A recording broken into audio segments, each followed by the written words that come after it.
विकास की चमक के पीछे जब उजड़ने की चीखें दब जाती हैं, तब कोई तो आवाज उठानी नहीं पड़ती है। झारखंड के सारंडा जंगल की मिट्टी में गूंज रही है वही आवाज जो कहती है, जब तक सांस चलेगी, जब तक मुंह में आवाज रहेगी, तब तक आदिवासी मूलवासी के हक की लड़ाई जारी रहेगी।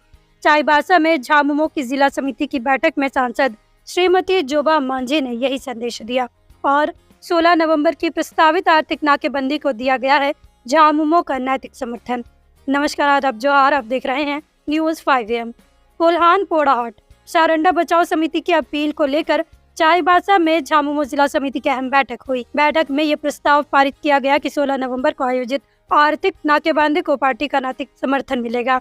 इस बैठक की अध्यक्षता जिला अध्यक्ष सोनाराम देवगम ने किया, जबकि संचालन जिला सचिव राहुल आदित्य ने किया। बैठक को संबोधित करते हुए सांसद श्रीमती जोबा मांझी ने कहा, सारंडा के आदिवासी मूलवासी को उजाड़ने नहीं दिया जाएगा।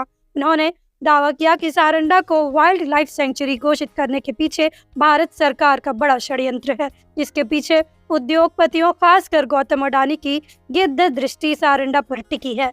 जोबा मांझी ने कहा कि शहीद देवेंद्र मांझी ने जिस गांव को बसाया, उसे किसी भी कीमत पर उजाड़ा नहीं जाएगा। सारंडा और कोल्हान की धरती पर गांव बसाने में सैकड़ों लोगों ने अपनी जान की कुर्बानी दी है। ऐसे में सेंचुरी के नाम पर लोगों को बेदखल करना हम किसी भी सूरत में बर्दाश्त नहीं करेंगे।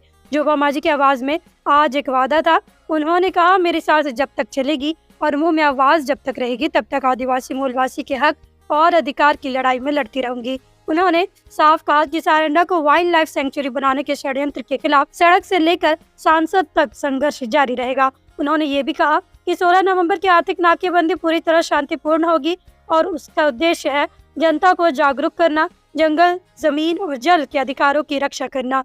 बैठक में विधायक नीरल पूर्ति, जगत मांझी, भुवनेश्वर महतो, जिला सचिव राहुल आदित्य, प्रवक्ता बुधराम लागुरी, उपाध्यक्ष दीपक प्रधान सहित सैकड़ों कार्यकर्ता और नेता मौजूद थे। इनमें मोनिका बोईपोई, बसंती सुंडी, दिनेश महतो, प्रेम मुंडारी, जगदीश अल्लड़ा, मन्ना राम कुदादा, मोहम्मद तबारक खान, संदीप गुड़िया जैसे कई चेहरे शामिल रहे। सारंडा की माटी में इस बार एक स्वर गुंजा, हम थे, हम हैं और हम रहेंगे। सारंडा के ग्रामीणों ने आर्थिक नाकेबंदी की है, उसको आप कैसे देखते हैं? क्या आप उस पर क्या करना चाहते हैं? देखिए, ग्रामीण सारंडा वहाँ के निवासी, वहाँ के जो बसे हुए हैं वर्षों से, आदिकाल से जहाँ पर लोग बसे हुए हैं, और अपना सेंचुरी के नाम से लोग को चिंता लगा कि कहीं ऐसा ना हम लोग का घर पूरा उजाड़ जाए।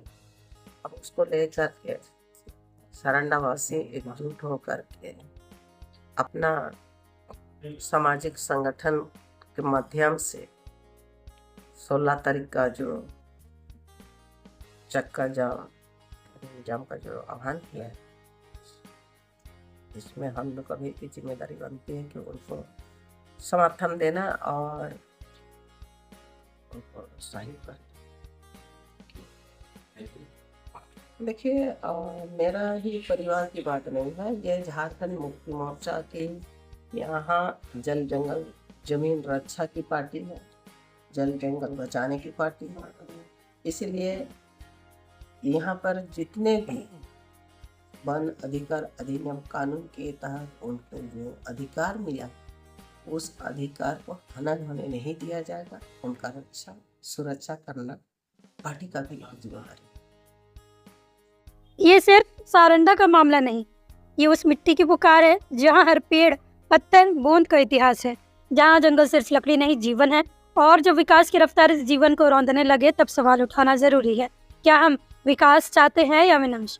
सारंडा की लड़ाई अब सिर्फ जंगल की नहीं, पहचान, हक और इतिहास की लड़ाई बन चुकी है। 16 नवंबर को दुनिया देखेगी कि जब एक आदिवासी और मूलवासी अपनी जमीन के लिए खड़ा होता है, तो उसकी चुप्पी भी आवाज बन जाती है। सारंडा बोलेगा, अब और नहीं।